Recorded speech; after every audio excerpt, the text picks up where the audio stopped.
So I'd like to wish everybody a very warm welcome to the 4th CERN Alumni Virtual Company Showroom. So the purpose of these events are to bring together members of the CERN Alumni Network, soon to be members of the CERN Alumni Network, and companies that advertise their job opportunities on the alumni.cern platform. For those of you who are already members of the network, thank you very much for joining. Just a reminder, please remember to keep your profiles up to date. So that means your highest level of education, a picture, and also your professional experience. And that will help me. I didn't introduce myself. I'm Rachel, Head of CERN Alumni Relations. It helps us understand your professional interests. I'm really happy to say that Kim has done her homework, and she's posted some of the job opportunities that are currently open with Evooq on the alumni.cern platform. So if you've not joined the network yet, I would encourage you to do so, so you can consult those opportunities. And also the slides are going to be available after the event. Without further ado, I'm delighted to introduce you to the 3 CERN alumni who will be talking today on behalf of Evooq. So we'll start with Kim Vervink, who is Product Owner at Evooq. So Kim is a CERN alum. She did her PhD with the LHCb collaboration. And then after leaving CERN, she became a business analyst with Crédit Agricole Private Banking Services, following which she joined Evooq. We also have Jason Rodis, who is a software engineer. Jason started at CERN as a technical student and then became a fellow. And this was in the domain of being a software developer. So Jason has been with Evooq for 2 years now, and he's witnessed its very swift growth. Then last, but by no means least, we have James Robinson, who is a back-end engineer. So James was also a technical student in the Beam Instrumentation Group. After finishing his studies in the UK, he worked for a fintech company in San Francisco. And at the end of last year, he joined Evooq. So we have just over 30 minutes of presentation, and then we'll switch to the Q&A. So, and you can put your cameras on and ask your questions, or if you're a little bit shy, you can also ask them through the chat. And I will be saying that it's 12:30 when we get to 12:30, probably 12:35. All right, so up to you then, please. Thank you. Okay, so welcome everybody. We are very excited to be here, Yazon, and James and myself. So as Rachel introduced, I'm a product owner at Evooq. I did my PhD at EPFL. I came to Switzerland to do my PhD at EPFL in particle physics because I was a summer student the year before and had such a good time that I came back as a PhD student. So in order to do so, I worked on the LHCb experiment, and now you're going to see how old I am because LHC was not running yet. So I was working on the hardware of making the inner tracker detector, alignment studies, all these preparation studies before the LHC would start working. And then for my data analysis, I worked on the Belle experiment by KEK, where I did a traditional CP violation analysis on a double charm decay. After that, I got a CERN Physics Research Fellowship, and I joined again LHCb, of course, logically, where I worked on the high-level trigger with Roger Forty and Hans Dijkstra, for those who know him. And then I also participated in the semi-leptonic B decay group of LHCb, where we also finished the paper. Then after 2 research papers, it was a bit time for me to make a career switch. So I became a business analyst in Crédit Agricole, basically because I had quite some friends just working there who were all physicists, and I said, like, you'll really like it. I became the head after a few years of a little group of 8 business analysts. And let me tell you what, we were 7 physicists and 1 mathematician. And then indeed, like Rachel said, 2 years ago, I joined the Evooq, and now I work really in the same team, which is very different than in a bank, in the same team with IT developers and designers. And we try to make funky tools, which I'm going to show you in a second in the slides. When I tell this story sometimes to people, or people ask what I'm doing, and I tell this story, everybody's like, how is it possible that somebody who works at CERN in a data analysis works in banks? And it's so different. And I've been actually thinking quite a lot about that question. And for me, it actually, the basic skills that I'm using in my job now, or that I used as a physicist at CERN, the basic skills are really the same, which is, for me at least, physics was a lot about transforming something chaotically that you don't understand, and can be like seeing a cannonball falling out of a cannon, or your data set that you don't understand, a bump in your fit that you don't understand, into something that makes sense and that is organized and that is structured. Today I have to do the same. I have to look what users need in banks or in independent asset managers. I'll come back to that in a moment. And I need to, they're often chaotic way of describing their problem for completely non-logically trained people.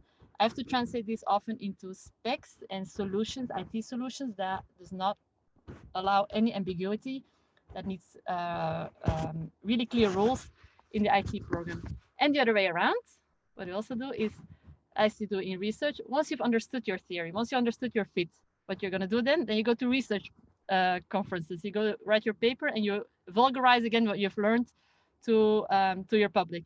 Well, here we do the same. We have new IT programs, and I go to the people in the business who don't understand anything about IT, and I explain to them how it can help them in their business, putting myself in their point of view. So that is an explanation that I found. Why it all makes sense what I do. So after working in the bank, so when I moved to Evooq, it was for me one of the main reasons was to work in a small company which is really in wealth tech. So as an introduction, let me just explain to you what the difference is between an IT department in a bank and wealth tech. So an IT department in a bank, you're really fully integrated in a huge bank, and you probably work with very big IT tools. And you, as a product owner, which I was there, or business analyst, it's almost, it's not exactly the same thing, but it's almost the same thing. You're the link between these two worlds. For the IT, you're for the IT, you're the client. For the client, you're the IT. What I wanted to really do in Evooq is to work together with the team of IT developers in very small teams, which can bring a lot more innovation than what you have to do in a very big team. What you can do in a very big team. So let me now tell you a bit about what Evooq is and what we're doing here. I don't know if you can show us the slide, James. So why should it be on nuclear science? First, this slide, the next slide, we just want to say in one word, what is it that we do? So yes, if you can go to the next slide, this is a bit like the aim or the phrase that we use everywhere. If in one phrase you'd have to summarize what we're trying to do. We aim to make investing easy for all investors. So even when I was at CERN and I was already a bit interested in finance, that kind of like not really made sense to me, stories like this. But so let me rephrase it in other words. What we're doing is we're developing technology that is very easy to use for our clients. So who are our clients? We have two types of clients.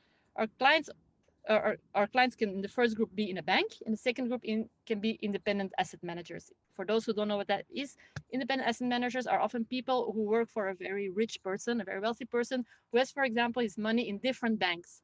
And this independent asset manager, he is the one who manages his money of this rich person in these different banks. So these independent asset managers are our clients, are the banks. And who in the bank? Not everybody. That is also different than if you work in an IT department of a bank. Not everybody. Our users are people in what they call the advisory team. So people who talk to wealthy people and who advise them on investments to do. So on the next slide, maybe you can show maybe one of our tools. So one of the things so I have now 3 slides with a few examples. But one of the things that we do is we make a tool which makes it for these people who have to give this advice to clients, an easy solution or an easy way to find investment opportunities. So what should he propose to his client? And now you can tell me like, what? You're not going to tell me that a bank does not already have these things. Yes, banks have even departments who think about what are the right investments to do for their clients. But then you would be really surprised how old-fashioned information is being transferred within a bank. It often is done then. They have an idea, this R&D department, they write an email or they make a nice flyer with their marketing department, and then they send emails out just to all these advisors. What we do, for example, we try to make relevant investment ideas, and then we try to make sure that this goes into the tool of the advisor such that he can see right away the information. And we also try to target it to the right advisor. So not all clients might be interested by all the investment ideas. So we try to target that in a smart way. Another example that we have on the next slide these are just some examples to show. Is what we try to do is for these end clients and this for the advisors, we try to provide them with the right investment. And this might also sound very simple, but you would have no idea how complex it is today to make a right investment for a client. You have to take into account, because you need to know your client. You need to take into account your client wishes. Certain want to invest in green technology, others bought Nestle shares 20 years ago and never want to sell those. You have to take that into account. Then you have to take into account your investment strategy of the bank. Every bank has different investment strategies. Ones are more in a diversified way, not too risky. Others are very aggressive. You have to take that into account. You have to take the law into account. The law is very complex. You're not allowed to just sell anything to anyone in any manner. All that needs to be taken into account. And what we like to take into account too is the appetite of the client. We like to propose something that we think the client is going to like, etc. Again, you might ask, don't banks already have this? You have to realize that banks work with these huge IT tools, a bit like the tools that you're used to work with. But this also means that if you want to make something light and user-friendly and easy to understand for specific use cases, this requires a huge amount of development because the tools are so complex that you have tentacles going everywhere and you change one thing there and it changes everything. Because the banking tools, they need to deal with regulation, they need to deal with the fees, they need to deal with client and portfolio databases. They need to know everything that is in the bank is in one system, and that makes it so heavy. So our strategy is that we upload from the banks IT tools or from these independent investment advisors, we upload the minimum but necessary information that we think the advisor needs in order to get information, the right information for his clients. And so I make a very light integration. So integrating with these core systems is quite simple for us.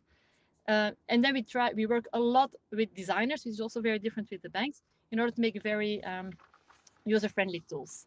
Maybe on the next slide is a third example, and then I'm stopping my examples. This is what is done, for example, in our team. So we provide automated trade suggestions, which are based on risk analysis and on a recommender system. So I'm not going to explain in detail, but basically what we developed is some type of like an affinity tool, which basically works like Netflix. We look at a client, what are the historical traits of this client, and given on the historical traits of other clients, we try to find clusters of clients that are close together. We calculate the distances between these people, and then when we provide a scoring for products that this client is more likely to appreciate based on his historical movements. On the next slide. So more in detail, if you ask us, so what is exactly the scope of all the things that you do? I just gave 3 examples, but there's a lot more that I could give. So it's easier to ask what we don't do actually, because we really do a lot. And you'll see in the next slides that this is an overview of the big blocks that we use, but don't worry about these words. I can tell you when I was at CERN, I had no idea what a portfolio analysis might even mean. What you have to understand, what we try to say in this slide is that we work with small building blocks. This is very different way of working. So we have a team. I started in the team for these automated suggestions with just one front end, one back end, and a designer, and that's it. Once our team became bigger, because we had more people coming and we had more use cases to cover, we basically cut our team in 2, and then the 2 small teams are going to work on their new building blocks. So we use cloud technologies. We try to work with automated optimization, and we have also some machine learning in our teams. And the next slide. Voilà, so I think, Jason, you might want to take over here. Sure, yeah. So yeah, just to briefly reintroduce myself, I'm Jason. I've been working at Evooq as a software engineer for the last 2 years. And now we're gonna talk at where are we at the company level. So right now we are at the growth stage, and we take bigger and bigger customers every day. So if we could say already more than 40 private banks have been onboarded, and more than 120 independent asset managers have been our customers. As a result, we really had to grow. So when I first joined 2 years ago, we were probably in Lausanne, we were around 20 or 30 people, something like that.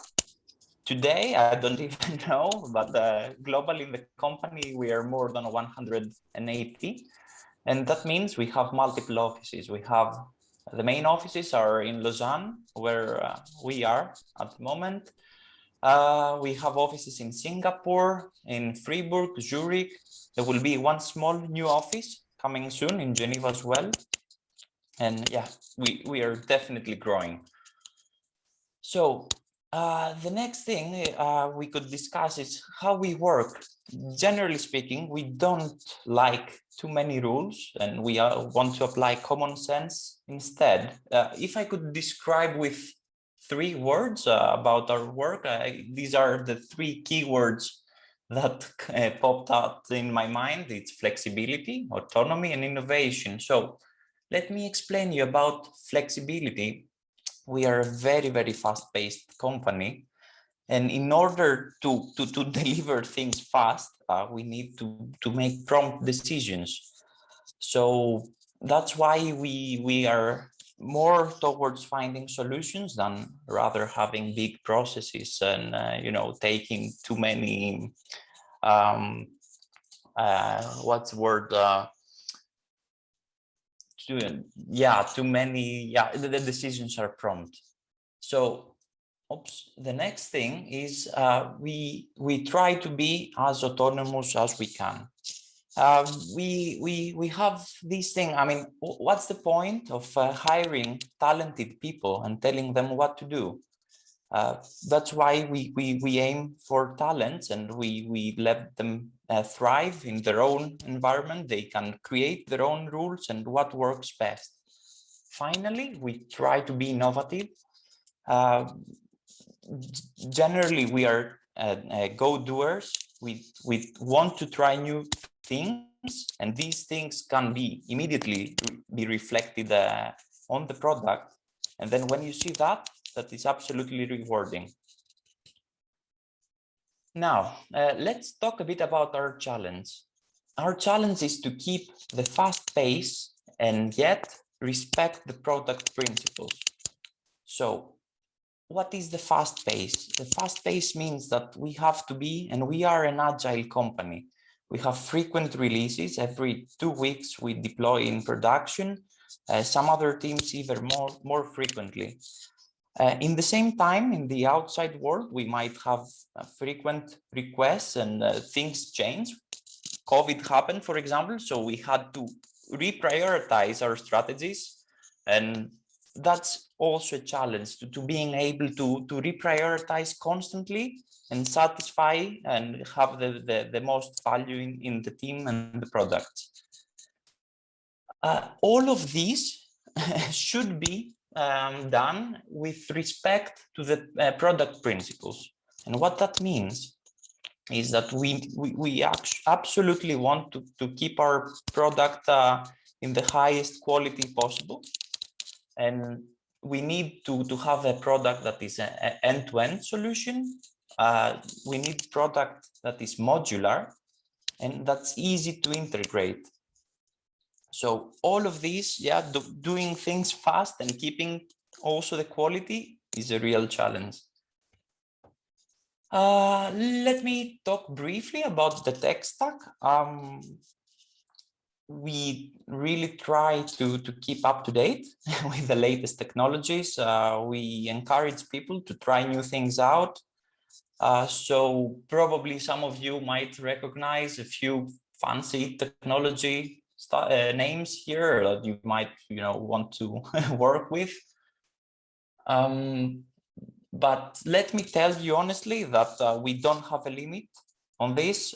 We explore, and as long as things work and we have good arguments on why they work like this, we could try new things out. So since the day I've joined 2 years ago, we are continuously recruiting new talents. We don't care about seniority. We do care about to find brilliant people that fit our mindset. So some examples that are that we are recruiting front-end and back-end software engineers, quality assurance specialists, integration engineers, product owners, some project managers. And again, all of our positions can be found in the Evooq website and the CERN Alumni website. And we have positions open currently in Lausanne, Singapore, Zurich as well. I mean, in all the sites, we do have open positions. So just to make a recap, our environment is very good for the people that can work autonomously. They are humble. They can embrace sort of uncertainty, and they are able to make a structure around that. And they like to contribute and create in a team player environment and a healthy, nice environment.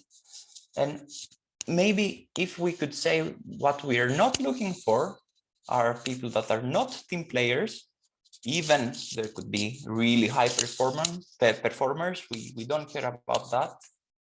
But we don't want people that talk more than listen or are too corporate. They want big processes. They want to be micromanaged or micromanage other people.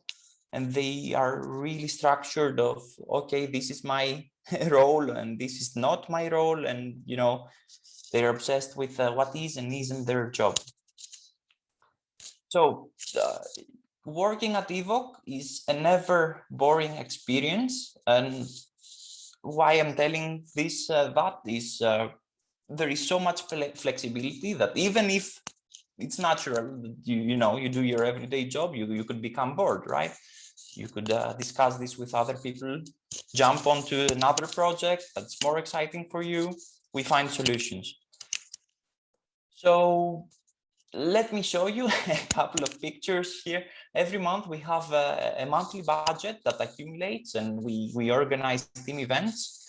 Unfortunately now we have the COVID. Things were not so easy, I have to say, back in the day, we had some snowboarding for fondue nights, wakeboarding, all at the expense of the company, and it was really nice, I have to say. So that's all about the company. Let me briefly tell you about my story. So my story begins around 2014. Back in the day, I was working as a research associate back in Athens. And one day I was scrolling through my Facebook feed and I saw like some LHC news and I was like, oh, that's interesting. Let's see, do these people hire? Yeah, I go through the website and the next thing I know, I found myself like in Ferney Voltaire working as a technical student. So that was a really nice experience for me that followed by a fellowship program, gained some good friends, yeah, and liked the area a lot. So unfortunately, as you probably most of you know, these contracts had to come to an end. So after that, I was job hunting and yeah, mostly around Switzerland because I liked it there. And I found this opportunity at Evooq. I have to be frank, I could never imagine myself working in finance. Probably, you know, I was investing in some crypto back in the day, you know, so I was more familiar. Anyway, so what I would be expecting when working in the financial domain was, you know, that people would wear suits or, you know, have really big processes and so on. Well, when I joined Evooq, that was not the case. Nobody wears a suit. There are no managers at all. I was really impressed by that. And these teams, I mean, all the teams we have, they are really productive. I was also impressed by the level of engineering. Everybody, I mean, the level was so high. So I have already learned quite a lot. The code quality, if maybe there are some software engineers out there, is really good, and we really want, and we are trying to tackle technical debt when we have it. Refreshing technology stack, and you can experiment with new technologies, is also part of the game. And one thing that is different, I would say that you cannot find it easily, is that engineers are participating actively in the recruitment process, because we don't have managers. It's us that we know better with who we can collaborate with and with who we cannot. So we have this direct approach. So that's all about the professional things. One last thing I'd like to mention briefly was my experience. I mean, moving from Ferney-Voltaire to Lausanne, that made also a huge difference for me. It's a city, you know, you can go outside and things are happening, not now, but yeah, overall it was a really nice change for me. So that would be all on my side. Now it's probably James that could take over. Yes, hello. So hello everyone, my name is James, and back in 2018, I spent a year working as a technical student at CERN. So I wanted to briefly share with you a quick overview of my journey so far, from my time spent working at CERN to where I'm currently, which is working as a backend engineer at Evooq. So back in 2018, I was very fortunate to take part in the technical student program, where at the time I was working in the software section of the Beam instrumentation group. And yeah, this was a really amazing experience for me, which I definitely gained a lot of great memories that I can look back on in my work with my team at CERN, and really having the chance to work and contribute in like a really unique environment that CERN kind of CERN provides, basically. Yeah, it was a really great experience for me. Shortly after my technical studentship at CERN, I had to return to the UK to finish off the rest of my studies. At the time, I was studying computer science at the University of Sussex, located in Brighton, which is just south of the UK. And a few months before graduating, I stumbled across an opportunity which involved relocating to San Francisco to work for a growing fintech startup in the area. And I actually joined that company as in the core engineering team and as a backend Ruby on Rails developer. And yeah, this was a really amazing and definitely valuable experience for me, as it really helped me to gain exposure to life at a startup company. And more importantly, it really helped inform me of the kind of environment which I like to work in the future. I wanted to share a few things from my experience which helped inform me of the things I liked about working environment. The first one would be a bit of a personal preference. I was very interested in working in fintech, as I personally found a lot of interesting challenges you can get stuck into in the fintech domain. And secondly, I really wanted to work in an environment where the results of your work are visible and your impact is truly felt, which I feel like is something that's really important in a company, and especially to myself. My experience also helped inform me of a few things which I didn't like so much. So in the company, there was a lot of direct communication between clients and engineers, which really wasn't ideal in my eyes.